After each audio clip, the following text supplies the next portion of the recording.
Hey guys, it's ArchieLuxury. ArchieLuxury from the ArchieLuxury channel, the Paul Pluta channel, and ArchieLuxury corporate.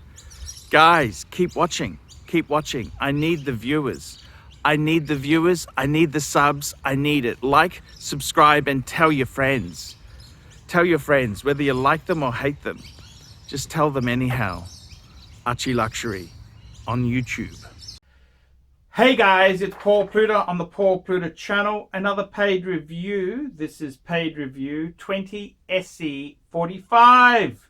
Mad Max Part 3. Quick wristwatch check. I'm wearing the Patek 5196 today. Manual wine Calatrava. I just love it. Okay, let's go. Hey Arch, I just sent you $50 for another paid review. I'm thinking of getting a Pepsi, but pre-ceramic. I know I have zero chance of getting one at retail anyhow. All my Rolex watches were obtained at retail, but I am bored of Rolex games. I visited my local AD yesterday and got the cold shoulder. I purchased a Speedy and needed it sized, and the salesperson was a little miffed I purchased elsewhere. They haven't offered me any good pieces in 2 years anyway. I am not loyal to any retailer. All pieces obtained at different places. Anyhow, I think Rolex has become arrogant and concerned with selling overpriced jewelry to Instagram celebrities. Anyhow, I digress. I love the classic Rolex tool watches. Should I go for a 2003 Pepsi and pay a premium? Also, any opinion on new Snoopy from Omega? This was the 50th anniversary and it looks like people going nuts for the watch. I liked it, but not buying one. I'm happy with the Man on the Moon watch, thank you. The funny thing is the Snoopy on the back is riding on the command module, which didn't work on the Apollo 11. The LEM or lunar module did most of the work, but I guess Omega didn't bother to do any research. Oh well, I just thought I would mention that. What I learned is that people like stories, but they are okay with half-truth, inaccurate ones sometimes, I guess. Anyhow, thanks for the review. Keep the vids coming. I try to help brother when I can. Cheers, Mad Max. So what do I think there? I got to tell you seriously there, it is a pretty vicious situation. The Rolex Pepsi. They are going for crazy money.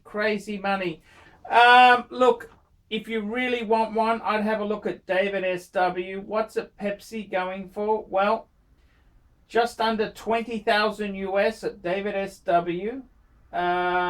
Let's have a look there. Yep, 20,175, 19,275. They have a few there. Now, I would say, what do I think of an older Pepsi? A 2004. That's quite a lovely piece. I don't think it's a bad way to go there. Look, you've got to understand the whole Rolex situation. Rolex themselves there, for whatever reason, they've had the ball land in their court. Now, before Rolex had this ball, it was in the Panerai court. And Richemont fiked it up. Richemont really did stuff this up. So the ball has come to Rolex, and it's Rolex's turn. Now, Rolex is extremely conservative. As far as a company goes, very,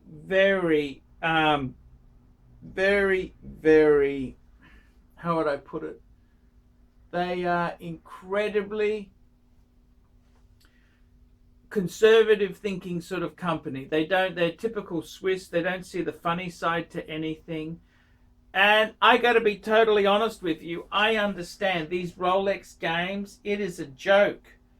The VVVIPs get all the cool stuff, whereas normal, good backbone supporters can't get their hands on anything. And it is very upsetting. It really is.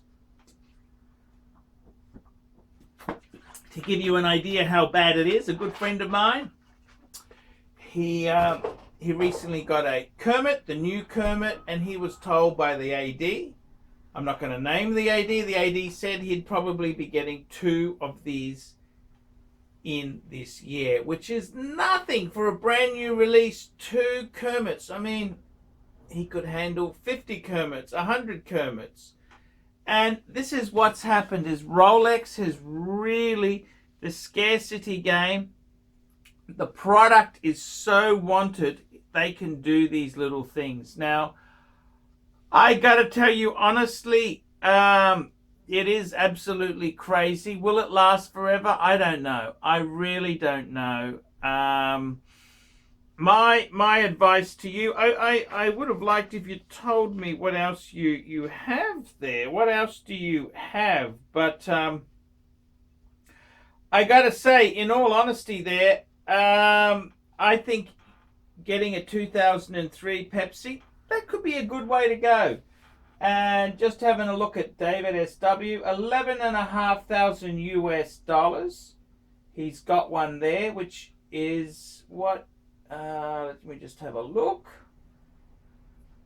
Does it tell me when it's from? No, it doesn't. It doesn't tell me. But look, that's a K serial number. That'd be pretty well around that age there. Yep, that's pretty damn good. I think that is got some good potential. I think that's probably a good way to go. Get a 2000s. I mean, that's a great piece. I think that's probably got great investment potential. They're gonna go up in price. But hey, Rolex is a very tricky thing. Now, the Snoopy, what do I think? I gotta tell you, I kind of think the Snoopy is a bit gimmicky. Again, when he's on that module, what is he made of? Is it a plastic bit or what is it? I don't quite understand. I personally, I think there are some bargain. The ones that I really like is the Speedmaster, the original Halcyon glass, Man on the Moon. I like the first Omega in space, and I also like the Broad Arrow. Early 2000s they were around. See, Omega has a special version, then they rehash it.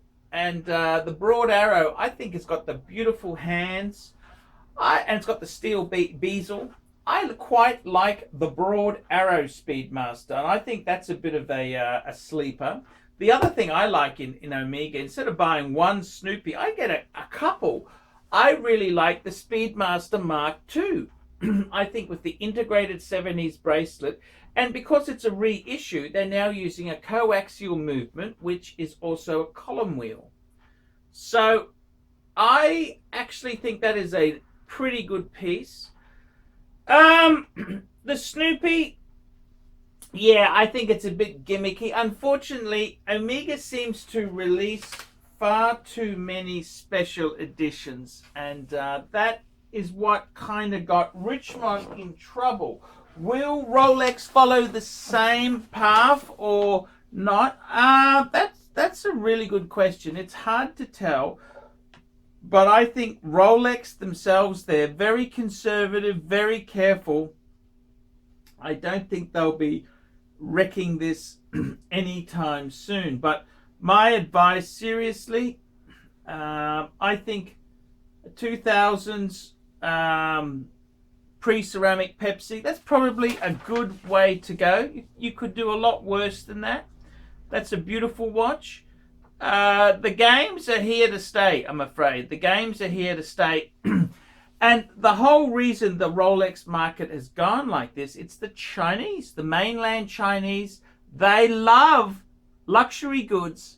Luxury goods are actually very expensive in China. So they're very keen. They'll go on holidays and they'll snap up luxury goods at a good price. So that's where it comes from. It's our Chinese friends who are just entering the middle class. They want their Rolex. They want their Rolex, and they're really keen to get it. So guys, I don't think it's going to ease up, I'm afraid. I wish it did. I wish we could go back, but it's become a self-fulfilling prophecy, because now the collectors all around the world, they want Rolex, Rolex, Rolex. And I got a feeling Rolex is going to be pretty careful. They're not going to muck this up like Richmond or Swatch would. So I think it's time for Rolex to have its hour in the sun. For me, I love Pateks. I love my Patek Philippe. But these are the games. Interesting times. So thank you, Mad Max. Guys, like, subscribe, and tell your friends. Don't be afraid to put a few comments below. Tell me what you think. And remember, I can't survive on Google Ads. I desperately need paid reviews to keep me on the tubes. Without paid reviews, I can't make content. $50 US for a paid review. I'll tell you what I think of your collection.